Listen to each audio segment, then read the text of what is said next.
Okay, back on July 21st, 2015, we had an incident that occurred near the Greyhound bus station involving a young mother and an infant child.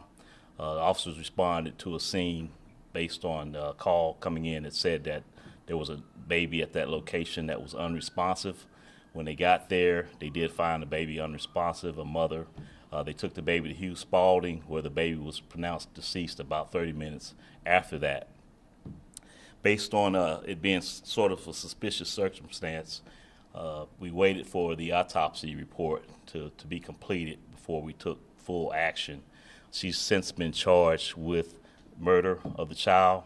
The report came back stating that it was asphyxiation and also compression of the neck as a cause of death. There was also a red flag based on the toxicology report.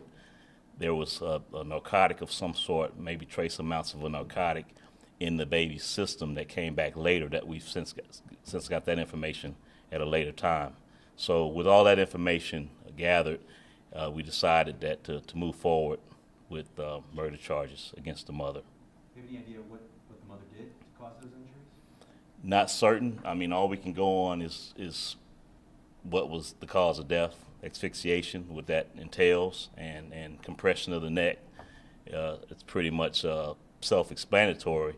The method of how it was done is we're not completely sure about that. Any idea why?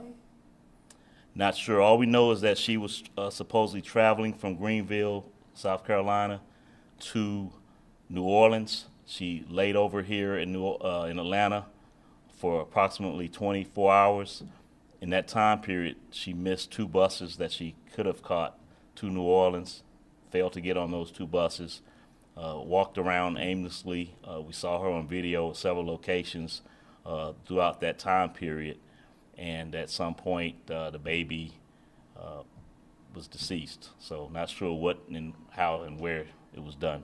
Those kind of injuries would clearly indicate a conscious, intentional effort. Is that Yes, sir. Murder. That's why she's being charged with murder, because that implies that there was some forethought connected to the crime.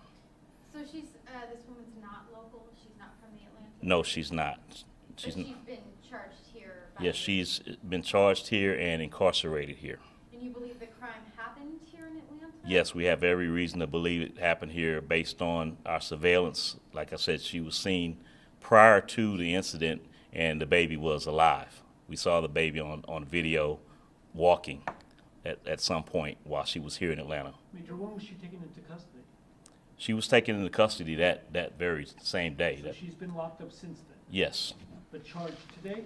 No, the charges she's already been charged. We just recently got the toxicology report back, and toxicology reports take an extensive amount of time. It doesn't come back like the next day after an autopsy, right? Did you get any kind of toxicology or drug test or anything on her to indicate state of mind or anything? Have you? No, we would have to have a warrant for that if we were to do something like that. So, no, we did not. Go ahead. What's her name? Her name is Alexis Washington. Standard spelling? Yes. How old is she? She is born in 1996, so that would make her late 96, 18. She's 8. Oh. How old was the child? I believe the child was, I have to get back to you on that. I'm not sure. I'll have to check on that. But she's an infant. Infant, not walking. Well, walking, toddler. And just to be clear, again, there was no visible sign of anguish or anything other than the typical mother thing there? Right. In other words, you had no obvious DUI? There's nothing? No, I believe the child was about approximately 2 years old, but there was nothing. She was traveling by bus, so no reason to believe she was under the influence of anything. When did you charge her? When did the murder charges come down? The murder charges were based on us conferring with the DA's office and coming up with that. Actually, the DA's office recommended that even prior to the full toxicology report being returned. The toxicology report just helps us to confirm our suspicions even more so that there was some foul play involved. So at this point, she is indicted for murder. Not yet. She will be, most likely. The indictment will be processed. So she's been booked and everything? Yes. Okay. She's incarcerated and been charged with the crime. And the new thing you have now is just the toxicology showing trace amounts of narcotics in the child. Correct. And I can't divulge the actual narcotic at this point because it's still an investigation, and at some point she's going to be questioned about the actual brand that was found in the child's body. You said toxicology reports weren't run on the mother. Did your officers observe any characteristics that may have indicated that she was under the influence of something? No, we did not. Any previous from Greenville, is that right? Right. Anything from them that indicates a record or a problem or? No, we've been advised of some of her history, but nothing that, like I said, I could divulge at this point because it will be part of the investigation. Accurate to say she has a history though? Yes.